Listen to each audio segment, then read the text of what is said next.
بسم اللہ الرحمن الرحیم۔ ایک سائل نے سوال کیا تھا کہ کیا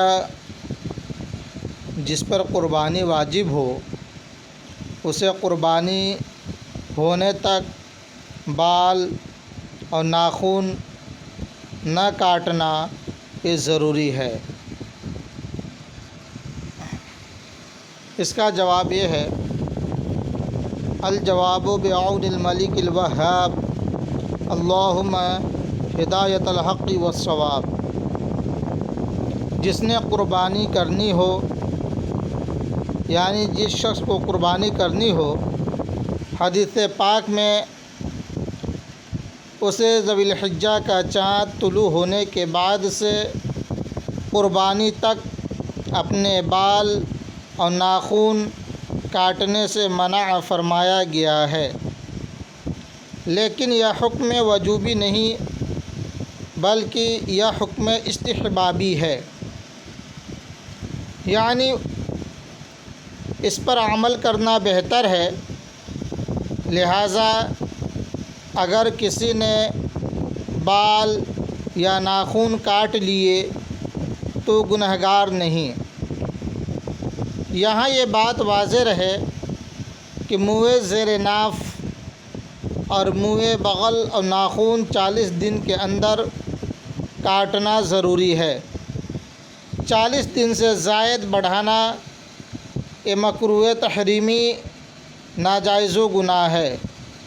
لہٰذا اگر کسی نے کئی دن سے ناخن یا منہ زیر ناف یا منہ بغل نہ کاٹے ہوں اور قربانی تک نہ کاٹنے سے 40 دن سے زائد کا عرصہ ہو جائے گا تو اب وہ اس مستحب پر عمل نہیں کر سکتا۔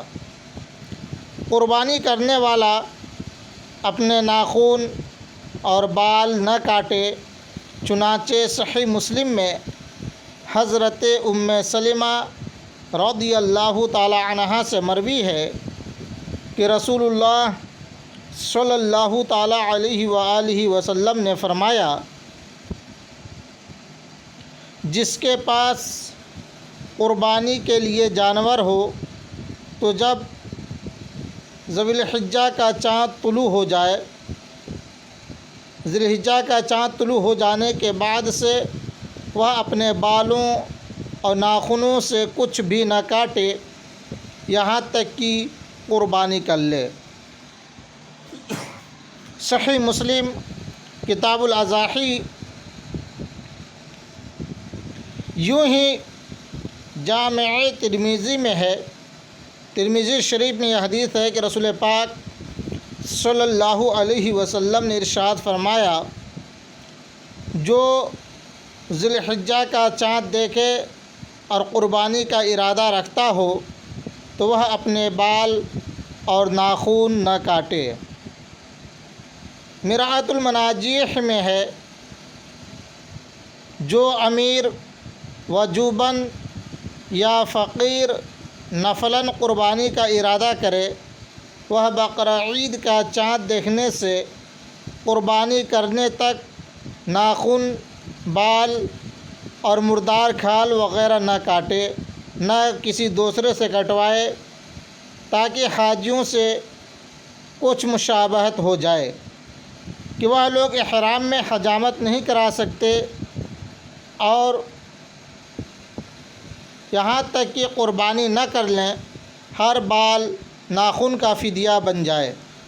یہ حکم استحبابی ہے، وجوبی نہیں، لہٰذا قربانی والے پر حجامت نہ کرانا بہتر ہے، لازم و ضروری نہیں ہے۔ فتاوی رضویہ شریف میں ہے کہ یہ حکم صرف استحبابی ہے، کرے تو بہتر ہے، نہ کرے تو کوئی مضائقہ نہیں۔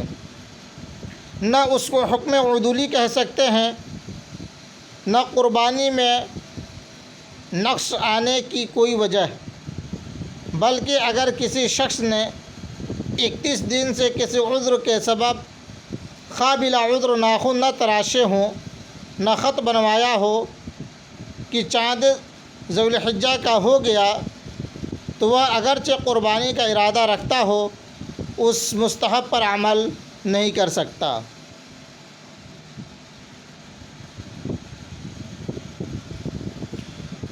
جو شخص قربانی نہ کر سکے اگر وہ بھی اس عشرہ مبارکہ یعنی ذو الحجہ کے پہلے 10 دن میں بال اور ناخن کاٹنے سے رکا رہے، پھر بعد نماز عید حجامت وغیرہ کروا لے تو قربانی کا ثواب پائے گا۔ ابو داؤد شریف میں اور نسائی شریف میں حضرت عبداللہ ابن عمرو بن عاص رضی اللہ تعالی عنہ سے مروی ہے کہ نبی کریم صلی اللہ علیہ وسلم نے ارشاد فرمایا، مجھے یوم اضحیٰ کا حکم دیا گیا۔ اس دن کو اللہ پاک نے اس امت کے لیے عید بنایا۔ ایک شخص نے عرض کی، یا رسول اللہ صلی اللہ تعالی علیہ وسلم، اگر میرے پاس منی ہے یعنی ادھار لیے گئے جانور کے سوا کوئی جانور نہ ہو تو کیا اسی کی قربانی کر دوں؟ فرمایا، نہیں، ہاں تم اپنے بال، ناخن اور مونچھیں ترشواؤ اور منہ زیر ناف مونڈ لو، اسی میں تمہاری قربانی اللہ پاک کے یہاں پوری ہو جائے گی۔ مرآت المناجیح میں ہے، جو قربانی نہ کر سکے وہ بھی اس عشرہ میں حجامت نہ بنوائے۔ بقرہ عید کے دن بعد نماز حجامت بنوائے تو انشاءاللہ ثواب پائے گا، جیسا کہ بعض روایت میں ہے۔ حضور صدر الشریعہ علامہ مفتی محمد امجد علی اعظمی علیہ رحمۃ و رضوان نے مذکورہ حدیث پاک ذکر کرنے کے بعد فرماتے ہیں، یعنی جس کو قربانی کی توفیق نہ ہو اسے ان چیزوں کے کرنے سے قربانی کا ثواب حاصل ہو جائے گا۔ بہار شریعت حصہ 15 صفحہ نمبر 330 مکتب المدینہ میں یہ ہے۔